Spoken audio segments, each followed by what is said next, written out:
Primera a los Corintios, capítulo 12, versos 12 al 31, es lo que vamos a estar con la ayuda del Señor compartiendo hoy. El título de esta predicación es La Iglesia, un cuerpo, el modelo de Dios. Amén. La Iglesia, un cuerpo, el modelo de Dios. Si lo encontró, vamos a darle lectura en el nombre del Señor. Dice así la palabra del Señor. Porque así como el cuerpo es uno y tiene muchos miembros, pero todos los miembros del cuerpo, aunque son muchos, constituyen un solo cuerpo, así también es Cristo. Pues por un mismo espíritu todos fuimos bautizados en un solo cuerpo, ya judíos o griegos, ya esclavos o libres. A todos se nos dio a beber del mismo espíritu, porque el cuerpo es un solo miembro, porque el cuerpo no es un solo miembro, sino muchos. Si el pie dijera, porque no soy mano, no soy parte del cuerpo, por eso deja de ser parte del cuerpo. O si el oído dijera, porque no soy ojo, no soy parte del cuerpo, no por eso deja de ser parte del cuerpo. Si todo el cuerpo fuera ojo, ¿qué sería del oído? Si todo fuera oído, ¿qué sería del olfato? Ahora bien, Dios ha colocado a cada uno de los miembros en el cuerpo según le agradó. Y si todos fueran un solo miembro, ¿qué sería del cuerpo? Sin embargo, hay muchos miembros, pero un solo cuerpo. Y el ojo no puede decirle a la mano, no te necesito, ni tampoco la cabeza a los pies, no te necesito. Por el contrario, la verdad es que los miembros del cuerpo que parecen ser más débiles son los más necesarios. Y las partes del cuerpo que estimamos menos honrosas, a estas las vestimos con más honra, así que las partes que consideramos más íntimas reciben un trato más honroso, ya que nuestras partes presentables no las necesitan, pero así formó Dios el cuerpo, dando mayor honra a la parte que carecía de ella, a fin de que en el cuerpo no haya división, sino que los miembros tengan el mismo cuidado unos por otros. Si un miembro sufre, todos los miembros sufren con él.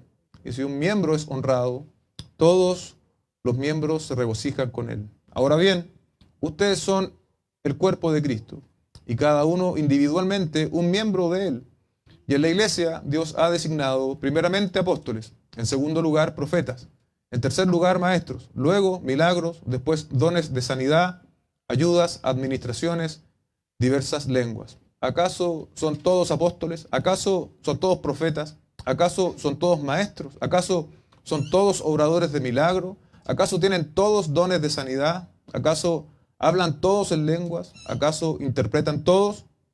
Pero deseen ardientemente los dones mejores, y aún yo les muestro un camino más excelente.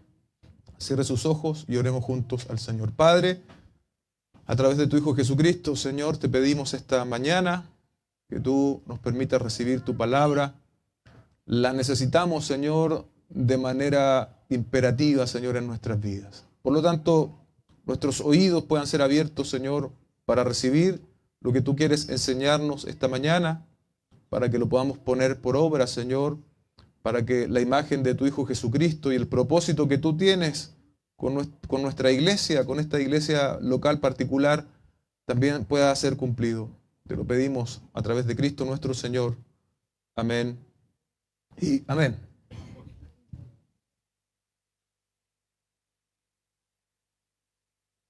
Comenzamos entonces, como decía antes, en el capítulo 12, hasta el versículo 11. Hoy día retomamos en el 12. Pero para quienes no vinieron o no han escuchado también la predicación, que siempre queda, por cierto, en nuestros canales de YouTube y de Facebook, quiero resumir lo que fue la semana anterior, los 3 puntos que vimos. Primero, un llamado a entender los dones espirituales. Pablo no quería que los corintios fuesen ignorantes y que, por cierto, ese pasado pagano que ellos tenían, que perseguía ídolos mudos, dice el texto, quedara de completo atrás, ¿no? Nuestro conocimiento de los dones hoy debe estar primariamente, fundamentalmente o incluso exclusivamente en la palabra del Señor, en la revelación que Dios nos ha dado a través de la Escritura. Lo segundo es que los dones son ministerios, son también operaciones que se encuentran en íntima relación con el Dios Trino, Dios Padre, Dios Hijo, Dios Espíritu Santo, y este mismo Dios ha provisto gran diversidad de dones. Amén.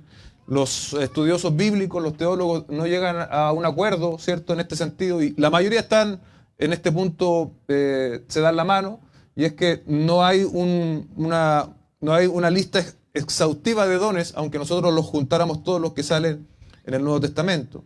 La diversidad de dones entonces tiene también relación con la realidad de cada iglesia local, porque la realidad de esta iglesia local es distinta a la de otra.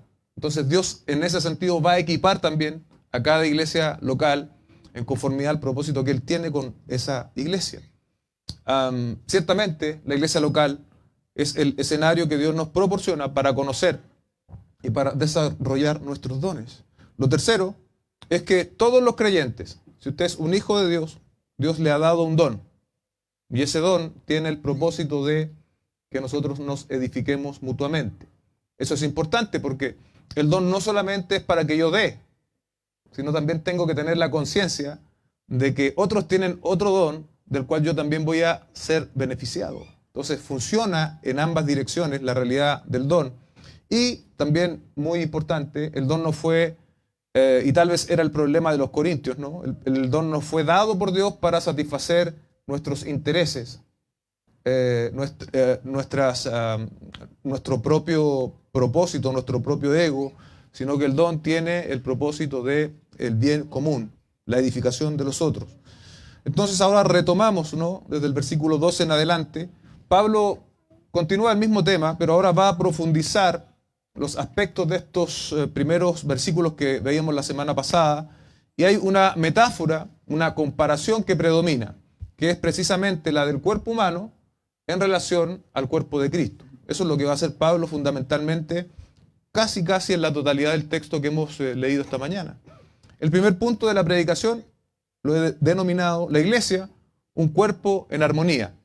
Desde los versículos 12 al 17, partiendo por el 12, dice, porque así como un cuerpo es uno y tiene muchos miembros, esa idea se va a repetir constantemente en el desarrollo del texto, pero todos los miembros del cuerpo, aunque son muchos, constituyen un solo cuerpo, así también es Cristo. ¿Se da cuenta? La analogía del apóstol Pablo respecto del cuerpo humano, ahora él la trae a la realidad de la iglesia de Cristo.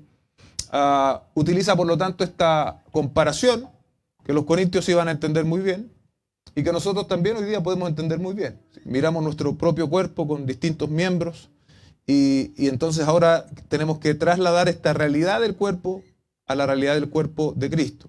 Nuestro cuerpo tiene en efecto miembros que ejercen distintas funciones y el apóstol dice al final del texto, ¿no? Así también Cristo, en referencia a la iglesia. Recordamos ese pasaje del apóstol Pablo, ¿no? Cuando él estaba persiguiendo la iglesia, ¿qué le dijo el Señor Jesucristo? Saulo, Saulo, ¿por qué me persigues?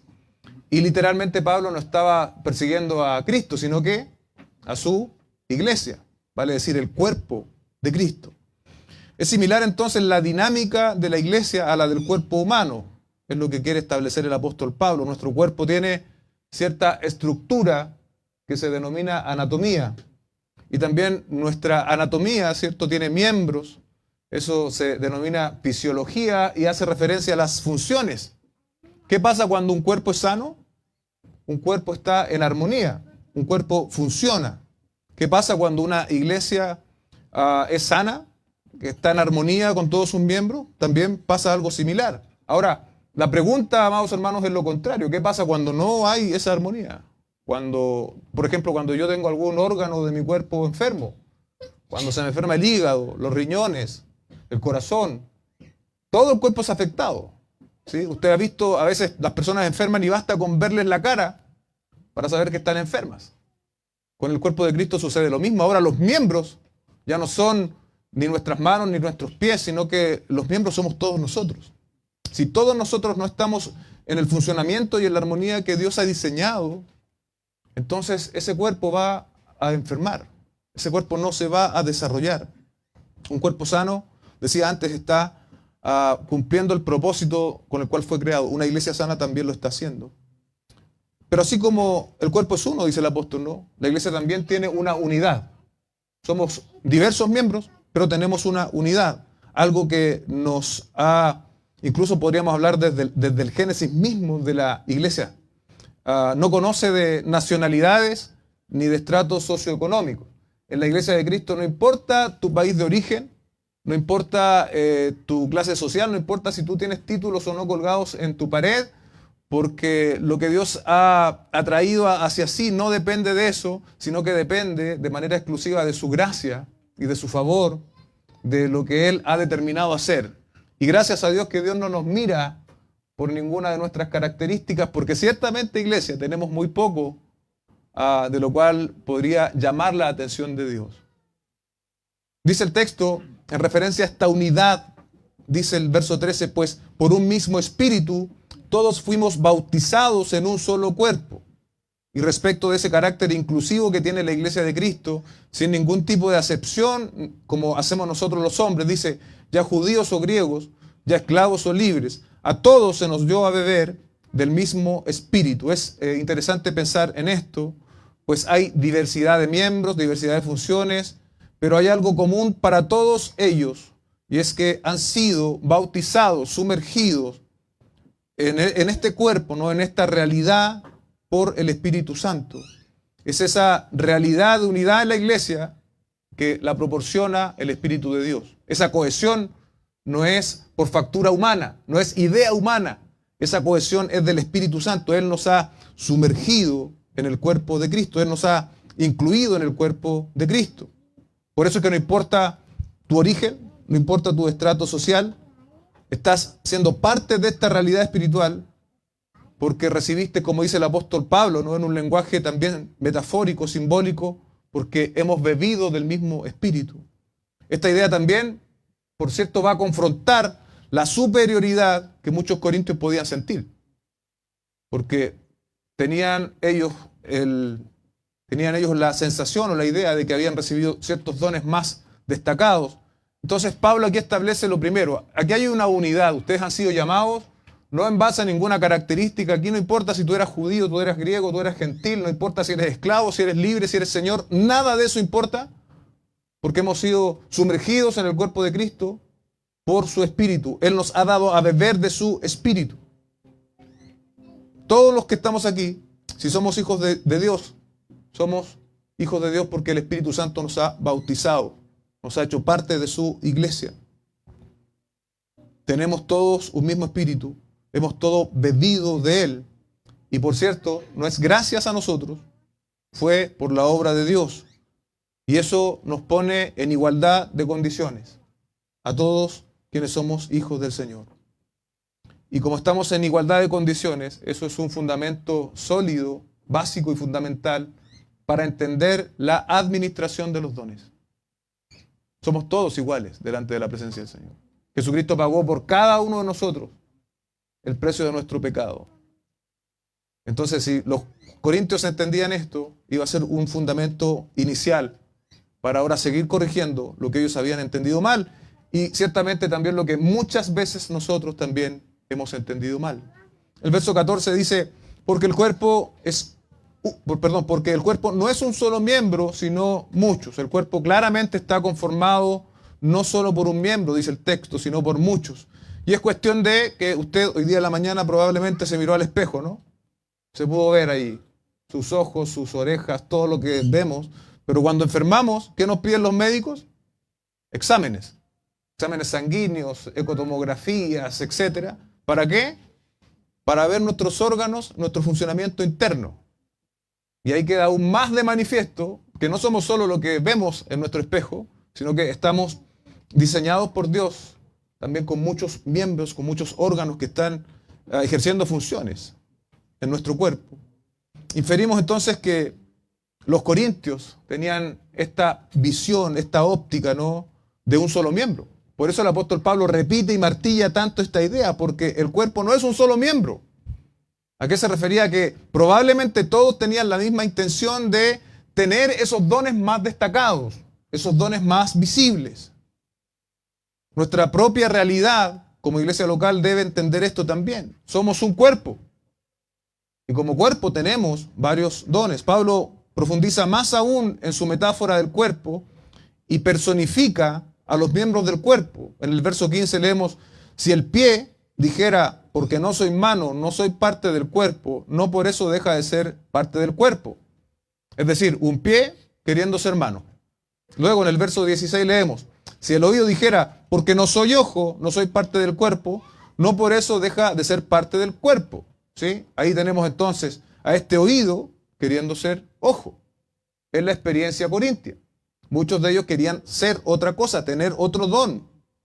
Es la misma idea, un miembro en rebeldía en contra de su anatomía, de su función, queriendo ser lo que no es.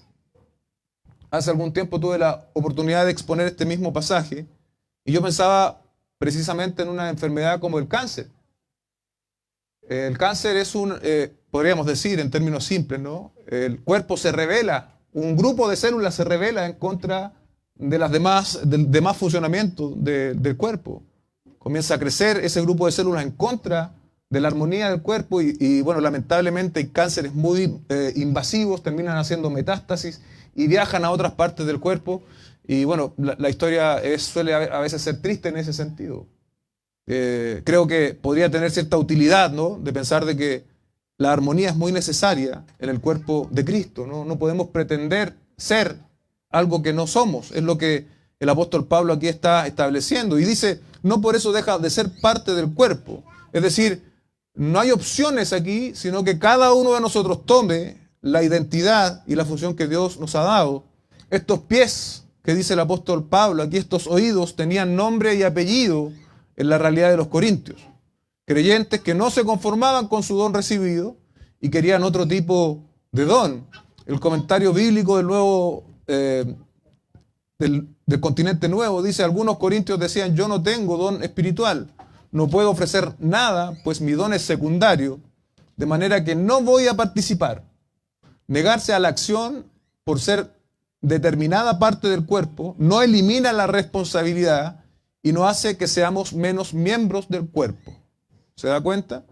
No tenemos, iglesia, el don que más nos gustaría tener, sino el que es más necesario para la edificación de la iglesia. Y como vamos a leer posteriormente, el que a Dios más le agradó. La pregunta no es, ¿qué quiero hacer para servir al Señor? La pregunta es, Señor, ¿qué quieres que yo haga con lo que tú me has dado? Esa es la verdadera pregunta. En el verso 17 se refleja este entendimiento distorsionado de los corintios. Si todo el cuerpo fuera ojo, ¿qué sería del oído? Si todo fuera oído, ¿qué sería del olfato? En el cuerpo necesitamos de los ojos, de los oídos, del olfato y de otros, ¿no? En el cuerpo de Cristo necesitamos entender que Dios nos ha dado, nos ha hecho miembros para que nos sirvamos mutuamente. Una buena pregunta que también hace un comentarista dice así, bueno, supongamos que Dios dijera bien, a todos los pies que deseen ser manos, los haré manos. Y a todas las orejas que deseen ser ojos, en ojos los voy a transformar. ¿Cuál sería la consecuencia si Dios decidiera obrar de esa manera? Bueno, un poco respondiendo a lo que Él lo responde, pero lo respondo yo. Seríamos un organismo sin propósito, sin diversidad, sin complemento. Seríamos del todo inútiles. Y no queremos eso. No queremos ser inútiles. Nadie quiere ser inútil. Todos queremos perseguir propósitos. ¿Cuánto más respecto de los propósitos de Dios? Una iglesia en funcionamiento armónico y saludable es aquella donde sus miembros cumplen la función que Dios les ha dado. Avancemos entonces al segundo punto de esta predicación, entre los versículos 18 al 26.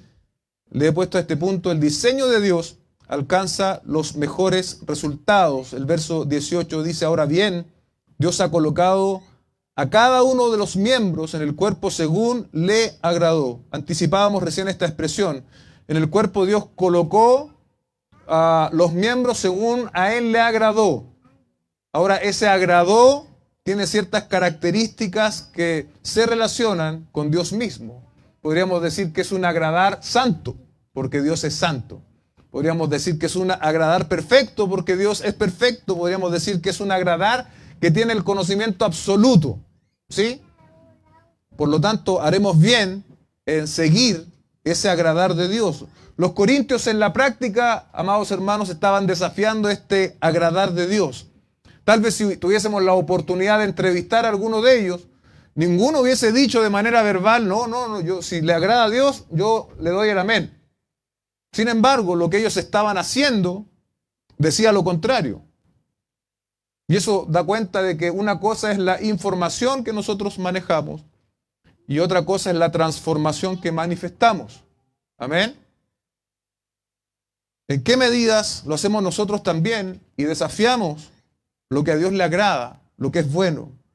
Cuando nos resistimos a servir al Señor, por ejemplo, no queremos servir al Señor. Como que casi estamos esperando una señal del cielo, que nos hable un ángel para hacer lo que sabemos que tenemos que hacer. Les decía entonces que cuando no queremos servir al Señor, cuando así de manera representativa estamos casi esperando que Dios nos hable para hacer lo que tenemos que hacer y Dios ya nos ha revelado en su palabra, estamos resistiendo lo que a Dios le agrada. Cuando también otra manera es cuando cuestionamos dones ajenos. Cuestiona dones ajenos, formas de servicio ajenos. También usted está resistiendo muchas veces el agrado del Señor, sobre todo cuando ese don claramente es dado por Dios. Una idea similar a las vistas en el primer punto vemos aquí en el verso 19. Dice el 19, y si todos fueran un solo miembro, ¿qué sería del cuerpo? Si todos fueran un solo miembro, ya no sería cuerpo. Yo aquí, se va a reír con esto, pero me acordaba de la mano de los locos Adams. ¿Se acuerda de esa mano? Que hacía lo que quería, andaba para allá, para acá, era cualquier cosa. Así quieren actuar muchos cristianos, como una especie de mano sola, haciendo lo que bien le parece, no sujetándose, no sirviendo. Y el énfasis de los corintios en particular parece ser, ¿no?, esto de hablar en lenguas. Entonces, si todos querían hablar en lenguas y nada más que hablar en lenguas, ¿cómo iba a resultar la edificación del cuerpo? Verso 20 dice, sin embargo, hay muchos miembros, pero un solo cuerpo. Es decir, creyentes que conforman el cuerpo, cada uno de ellos equipados por Dios con dones, talentos, recursos, herramientas, para trabajar de manera armónica, como lo hace el cuerpo humano cuando está sano, y no de la manera que nos señala el verso 21. Y el ojo no puede decirle a la mano, no te necesito, ni tampoco la cabeza a los pies, no te necesito. Literalmente así se estaban refiriendo los corintios unos respecto de otros, no te necesito. Eso es una muestra de orgullo y de autosuficiencia. Y también, como partíamos diciendo al comienzo en el capítulo 12, verso 1, de ignorancia de los propósitos y del diseño de Dios. Nosotros también actuamos de manera similar, parecida, con autosuficiencia, cuando creemos que todo lo podemos solos, que no necesitamos de nadie más. Muchos de manera pseudo espiritual dicen, no, si Dios y yo somos más que suficientes. No necesito de la iglesia, no necesito de nadie más. Cada vez que pensamos de esa manera, estamos diciendo, no te necesito. Y no solo al que está cerca tuyo, no solo al que es parte de la comunidad, de la iglesia local, sino estamos diciéndole no al diseño que Dios ha establecido para que nosotros vivamos en sus propósitos. El orgullo se sirve muchas veces del conocimiento, de los libros leídos, los títulos alcanzados y en otras esferas también de nuestra experiencia, los años que llevo en el Evangelio. Si cualquiera de esas cosas te da una sensación de autosuficiencia, de orgullo, tú debes abandonar esas cosas, porque te está manteniendo aislado del propósito del Señor. Nos comportamos entonces como ignorantes, y si es que hasta este día no lo sabes, o ahora lo vas a saber, no debes pensar que no necesitas de otros, pues sí necesitamos de otros. Dios lo ha revelado de manera clara, y sabe, iglesia, cada vez que nosotros argumentamos contra Dios, saldremos perdedores. No hay manera en que yo argumente contra Dios y le gane la discusión. Porque Él es eterno, Él es sabio y Él sabe lo que es mejor para nosotros. En el verso 22 dice, por el contrario, la verdad es que los miembros del cuerpo que parecen ser los más débiles son los más necesarios. Una observación consistente ofrece un autor a la luz de esta misma epístola. Escuche con atención. La existencia de miembros débiles es un tema común en las cartas paulinas. Ha aparecido ya en esta, por ejemplo, al tratar de lo sacrificado a los ídolos, capítulo 8, verso 11. Recordamos que quizás tengamos que privarnos de un sabroso plato de comida por causa de un hermano débil, casi sin pensar las reacciones que desearíamos que no esté.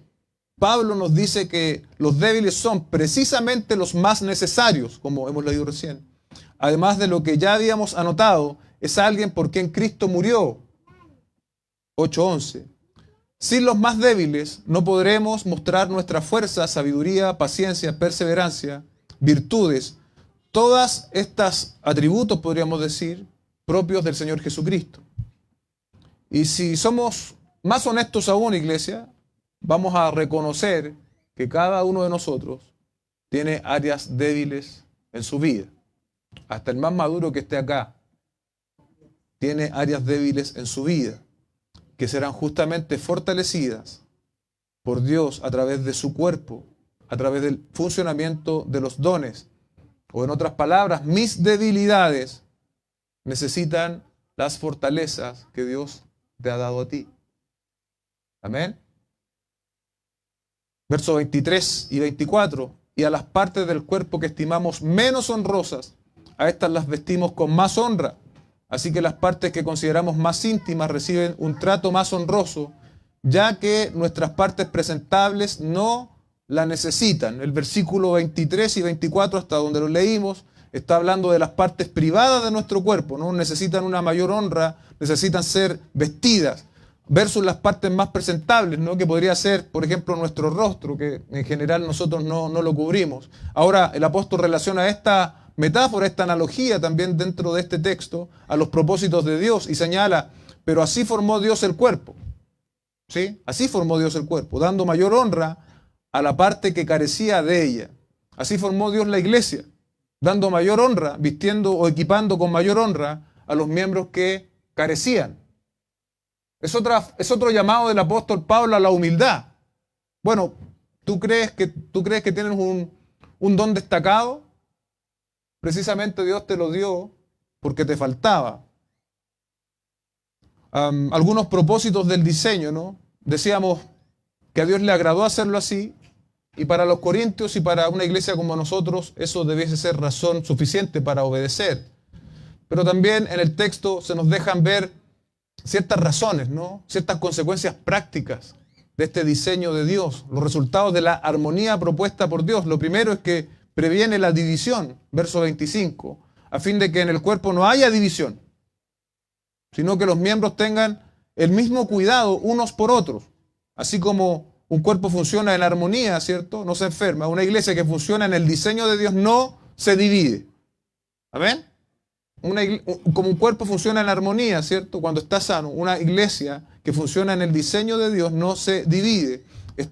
No están unos contra otros, ¿cierto? No están compitiendo, sino que están todos para todos. El texto dice, sino que los miembros tengan el mismo cuidado unos por otros. Es difícil llegar a experimentar esto entre nosotros cuando no nos conocemos. Y en nuestra realidad, digamos, más amplia, la propia vida, ¿no? Es difícil, para mí también lo es. Tenemos poco tiempo.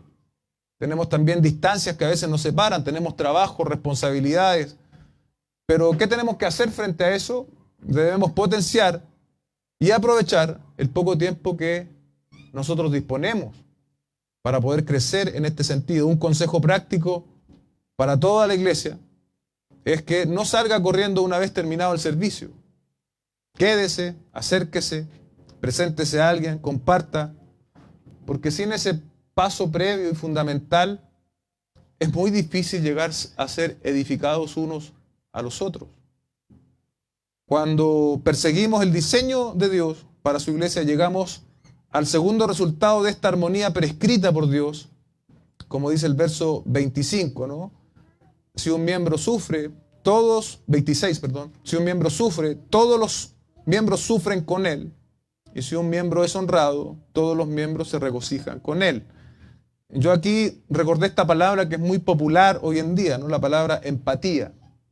Empatía. La empatía es la capacidad de identificarse con alguien y compartir sus sentimientos. Obviamente, en el aspecto espiritual, la empatía requiere mucho más compromiso que aquella empatía que en general habla la gente. Pablo retrata aquí, iglesia, dos extremos de la vida, ¿no? El sufrimiento y la honra. Y nos dice que en ambos escenarios nosotros tenemos que ser empáticos, ¿sí? No solo en las ideas de la empatía, sino en la acción que involucra la empatía. En el sufrimiento, en el dolor, en el duelo y en toda situación que puede traer sufrimientos, debemos estar con aquel que sufre. La pregunta práctica es, ¿lo hacemos? Y es difícil sufrir con el que sufre cuando no nos conocemos. Más complicado aún es si aquel que está sufriendo no expone su situación. Porque aquí, entre todos los que estamos, ¿sabe quién es el único omnisciente que sabe todas las cosas que a usted le pasan? Solamente Dios. El resto de nosotros necesitamos la información.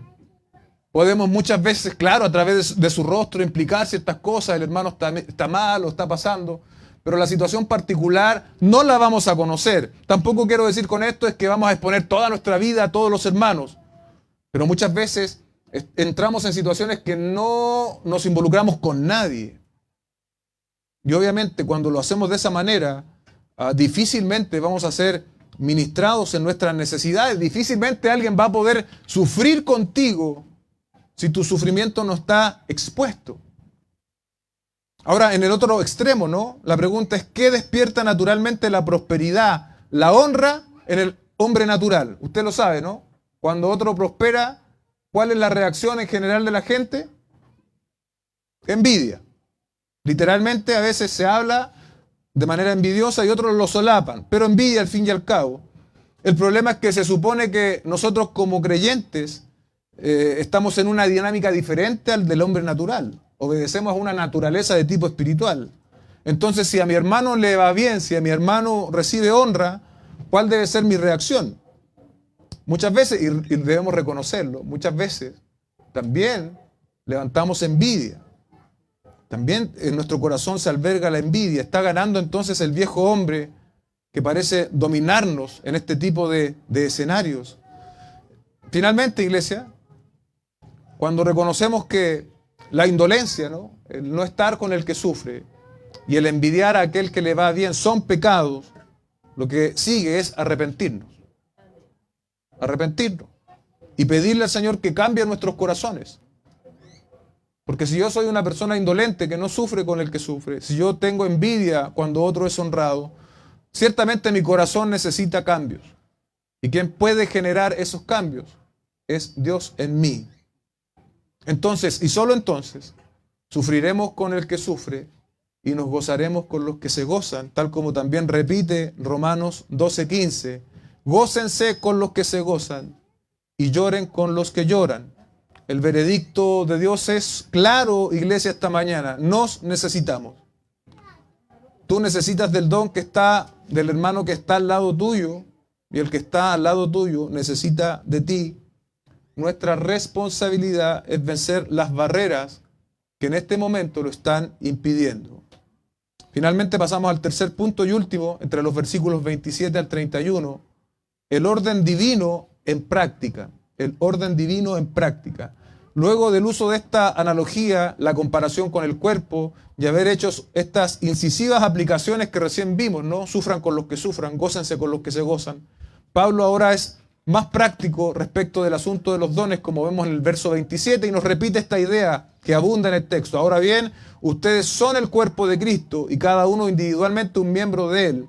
Todos estos ejemplos anteriores tienen una realidad práctica. Los corintios son en efecto el cuerpo de Cristo y cada uno de ellos un miembro capacitado para edificar a otro. Es la idea que se repite, como dije yo recién. La pregunta fundamental y de propósito esta mañana para nosotros: ¿qué miembro eres tú de este cuerpo? Tienes que preguntarte eso.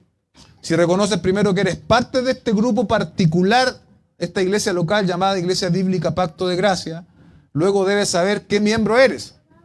Usando la analogía de Pablo, tú eres ojo, eres oído, eres mano, eres pie. ¿Qué eres? Porque si no sabes lo que eres, no podrás ejercer la función de edificación para la cual Dios te ha llamado. Debes funcionar como tal y cumplir el propósito de Dios en ti respecto de la iglesia. Dios quiere ciertamente usarnos como instrumentos de edificación. En el verso 28 dice, y en la iglesia Dios ha designado una vez más una lista de dones, ¿no? Apóstoles, y en segundo lugar profetas, y en tercer lugar maestros, luego milagros, después dones de sanidad, ayudas, administraciones, diversas clases de lengua. En el verso 18, antes habíamos leído que Dios colocó los miembros según su agrado. Aquí añade que Él mismo lo ha designado. Es decir, nosotros no tenemos mayor participación en ello. La idea de muchos corintios era esta: yo quiero este don, y tal vez muchos habían llegado al extremo de falsificarlo para ostentarlo. El texto revela entonces este orden. Si bien los dones son importantes, Dios mismo designó este orden. Primero, apóstoles. Algo de esto dijimos la semana anterior. Primero, apóstoles, quienes fueron llamados por el Señor Jesucristo a establecer fundamento doctrinal para la iglesia de Cristo. William Barclay dice: a la cabeza de la lista coloca a los apóstoles. Eran incuestionablemente las grandes figuras de la iglesia. Su autoridad no estaba confinada a un solo lugar. No tenían un ministerio localizado, sino que se extendía por toda la iglesia. ¿Por qué tenía que ser así? La cualificación esencial de un apóstol era haber estado con Jesús durante su ministerio público y ser testigo de su resurrección. Eso lo encontramos en Hechos 1:22. Los apóstoles eran los que habían estado en íntimo contacto con Jesús en los días de su carne y en los que de su poder había resucitado. Jesús nunca, que sepamos, escribió algo en papel, pero escribió su mensaje en unas personas que eran los apóstoles. Efesios 2:20 dice: están edificados sobre el fundamento de los apóstoles y profetas, siendo Jesús mismo la piedra angular. Los segundos que son nombrados son los profetas. Y decíamos la semana anterior que los profetas tenían la función, ¿no?, de proclamar la verdad de Dios. Y como decía el comentario, los apóstoles tenían una función general en toda la iglesia de Cristo, no una función local. En este sentido, los profetas del Nuevo Testamento tienen funciones más bien locales en iglesias congregacionales específicas. La tarea de los profetas, ¿cuál era? Era enseñar en estas congregaciones. Instruían la conducta cristiana y actuaban junto con los que habían recibido el don de enseñar las Escrituras. Aunque los profetas recibían el don de la profecía, dice un autor, no hay evidencia de que perteneciesen a un oficio permanente de las comunidades cristianas antiguas. Su don consistía en la habilidad de profetizar, esto es, de recibir la revelación de Dios y de predicar la palabra. En el periodo que vino después de los apóstoles, el profeta todavía podría estar sobre el ministro local, pero pronto llegaría el día en que ese don de profecía pasaría a los ministros locales, es decir, pastores, que predicaban la palabra para edificar a los miembros de la comunión cristiana. Precisamente este comentario, dicho de esta forma, tiene relación con que el canon bíblico fue completo. Una vez que el canon bíblico fue completo, ya no fue más necesaria la presencia de los profetas en las iglesias locales. De cierto modo, el ministerio apostólico sigue teniendo vigencia para nosotros. La pregunta es: ¿de qué manera? En el caso de los apóstoles, por la revelación del Nuevo Testamento. Lo fundamentábamos recién en Efesios 2:20. Es absolutamente cierto que hoy existen iglesias apostólicas, ¿sí? Pero es cierto no porque tengan apóstoles entre sus filas, sino que es cierto porque existen iglesias que se sujetan a la revelación dada a los apóstoles. Y entonces viven bajo las enseñanzas, ¿no?, del nuevo pacto, y señalamos que esa es entonces nuestra norma de fe y de práctica. Es decir, la iglesia que cree y que hace lo que la Escritura enseña es una iglesia apostólica. Pero apóstoles no hay más entre nosotros. Y en lo profético también, obviamente, hay aplicación cada vez que nosotros proclamamos, enseñamos la voluntad de Dios revelada en su palabra. Estamos ejerciendo también de manera profética, ¿no?, el anuncio que Dios nos ha encomendado. Lo tercero son los maestros. Este se añade, ¿no?, a la lista que veíamos la semana pasada. Eran y son quienes enseñan la Biblia, la Escritura. Estos eran los que tenían que edificar a los convertidos por la predicación de los evangelistas y los apóstoles, dice este comentarista. Tenían que instruir a los hombres y mujeres que no sabían literalmente nada del evangelio. Tenemos que volver al tiempo en que esto sucedía, ¿no?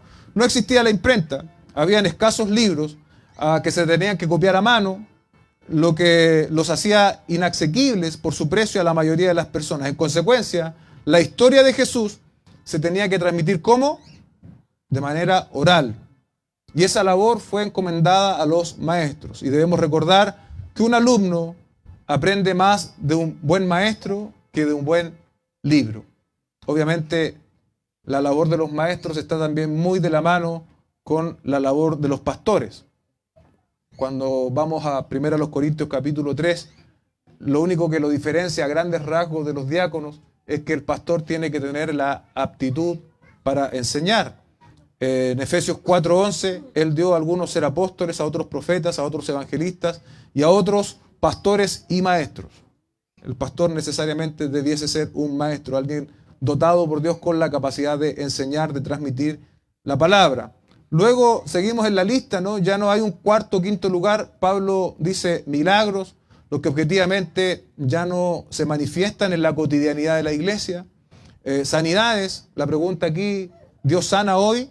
Claro que Dios sana siempre que Él desea hacerlo y usa muchas veces para llevarlo a cabo nuestras oraciones. Pero el don de sanidad del cual está hablando el apóstol Pablo era alguien capacitado de manera específica con ese don. No es lo mismo que nosotros vivimos hoy. De hecho, luego en el verso 30, el mismo apóstol Pablo, usando esta retórica, dice, ¿acaso tienen todos dones de sanidad? Es decir, personas que habían sido equipadas. Eso ya no lo vemos hoy en día, hermano. Gloria al Señor porque tenemos ciertos testimonios que Dios ha respondido a muchas oraciones nuestras. Damos gracias al Señor. Pero así como personas capacitadas extraordinariamente con dones de sanidad, hoy día no lo vemos. Pablo da una indicación médica, incluso en el Nuevo Testamento, esto es interesante, a su discípulo Timoteo, y en su segunda epístola a Timoteo también deja un discípulo enfermo. Es decir, que en pleno tiempo, donde los dones eran prácticas que estaban establecidas de manera normal, habían cristianos que se enfermaban. Dice primera de Timoteo 5:23, ya no bebas agua sola, sino usa un poco de vino por causa de tu estómago y de tus frecuentes enfermedades. ¿Sí? El agua en ese tiempo no tenía mucha calidad, entonces el apóstol Pablo manda a Timoteo a tomar vino en lugar de agua a causa de esta enfermedad. Y más claro aún es segunda de Timoteo 4:20, dice, Erasto quedó en Corinto, pero a Trófimo lo dejé enfermo en Mileto. En plena era apostólica, habían cristianos y buenos cristianos que se enfermaban. Y para terminar estos ejemplos, cuando el Señor Jesucristo fue a Betesda, ¿recuerda ese pasaje? ¿A cuántos sanó? ¿Y cuántos enfermos había? Dice Juan capítulo 5, verso 3. En estos estaba en el suelo una multitud de enfermos. Si hay alguien con la capacidad de sanar a esa multitud de enfermos, ¿quién era? El Señor Jesucristo. Sin embargo, Él solo sanó a uno. Muchas veces queremos hacer normas de algo que la Escritura no enseña que son normas, sino más bien algo que tiene que ver con la voluntad del Señor, con su propia revelación, con cosas específicas que Dios hace en tiempos específicos. De manera práctica, nosotros podemos orar por los enfermos y pedir al Señor que extienda su misericordia. Y aunque Dios no los sane, igual podemos hacer más cosas, podemos acompañarles, podemos estar con ellos, podemos llamarles, podemos estar con ellos presentes, aunque muchas veces Dios decide no sanarlos. Pero también cumplimos nuestro propósito como iglesia. Las ayudas, ¿sí? Barclay dice, Pablo habla de quienes tienen la habilidad de ayudar. Eran personas que se encargaban de socorrer a los pobres, los huérfanos, las viudas, los forasteros y los marginados. Desde su mismo principio, el cristianismo era algo eminentemente práctico. Uno puede que no tenga la facilidad de hablar ni el don del predicador, pero está dispuesto a ayudar en lo que sea. Gloria al Señor por los hermanos y hermanas que son así. Tienen esa prestancia para ayudar en lo que sea. Hace ya más de un año estamos como iglesia haciendo la canasta de provisión. Es un eco, tal vez tímido, no podrían decir muchos, pero a través de esa mercadería vamos en ayuda de los hermanos que pudiesen estar necesitándolo. Lo otro que se nombra es administraciones, ¿no? La palabra griega aquí es interesante porque es el trabajo de un piloto que dirige una nave. Esa es la palabra griega y de ahí deriva nuestra palabra de gobierno, al decir administraciones. Pablo se refiere entonces a los que hacen o llevan adelante la administración de la iglesia. Hay partes del cuerpo que nunca están a la vista. pero cuya función es más importante que ninguna otra. Estas son los que sirven a la iglesia de una manera que no requiere publicidad, pero sin cuyo servicio la iglesia no existiría. Amén. Damos gracias al Señor por este tipo de hermanos y de hermanas que están también sirviendo en nuestra realidad de iglesia local. Finalmente, diversas lenguas, y parece no ser antojadizo el lugar que el apóstol Pablo le da a esto de las lenguas. No lo pone en el último lugar del listado, al igual que fue, como veíamos la semana anterior, en 1 Corintios 12:10. Le recuerdo ese pasaje: a otro poder de milagros, profecía, a otro discernimiento de espíritus, a otro diversas clases de lenguas y a otro interpretación de lenguas.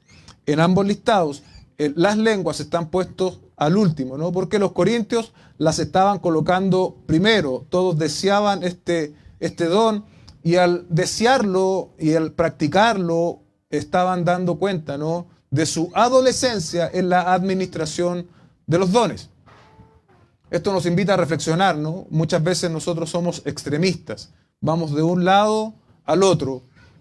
Lo que tenemos que hacer es fijarnos en lo que la palabra nos dice, y debemos enfatizar lo que Dios enfatiza y vivir en lo que a nosotros respecta de la manera más fiel que podamos, en conformidad a su palabra. Los versículos 29 y 30 son preguntas retóricas de Pablo. ¿Qué quiero decir con esto? La pregunta retórica contiene la respuesta en sí mismo. No son preguntas objetivas como las que nosotros acostumbramos, sino que en la pregunta está la respuesta. En este caso, a cada pregunta que el apóstol Pablo está haciendo es un no. Esa es la retórica. Verso 29, ¿acaso son todos apóstoles? ¿Acaso son todos profetas? ¿Acaso son todos maestros? ¿Acaso son todos obradores de milagro? ¿Acaso tienen todos dones de sanidad? ¿Acaso hablan todos en lenguas? ¿Acaso interpretan todos? A cada una de esas preguntas es no.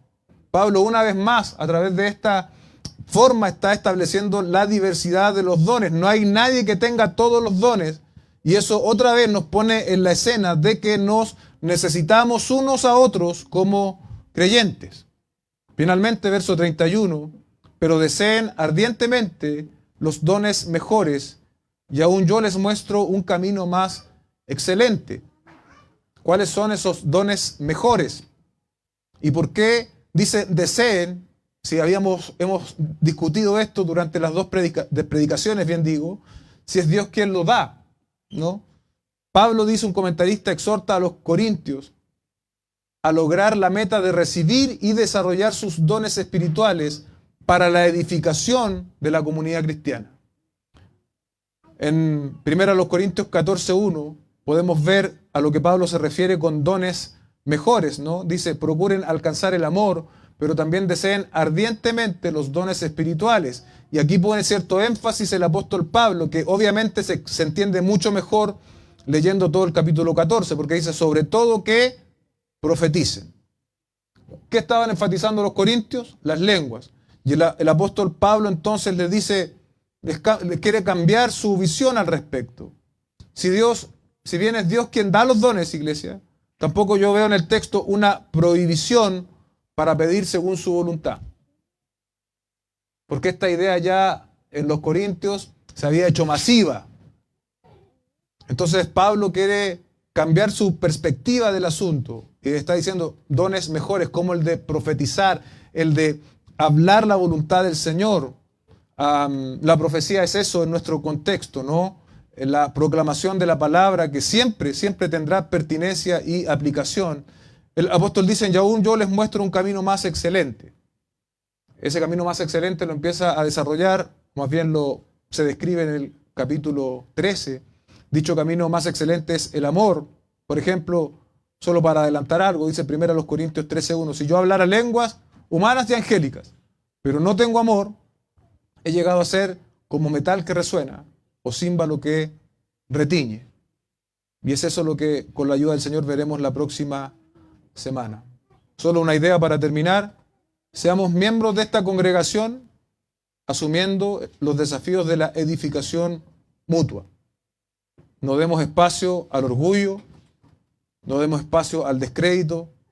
Sigamos el mejor diseño, el que Dios nos ha revelado en su palabra, y ciertamente obtendremos los mejores resultados. Cierre sus ojos y oremos al Señor. Padre, te doy gracias esta mañana por permitirnos leer este pasaje.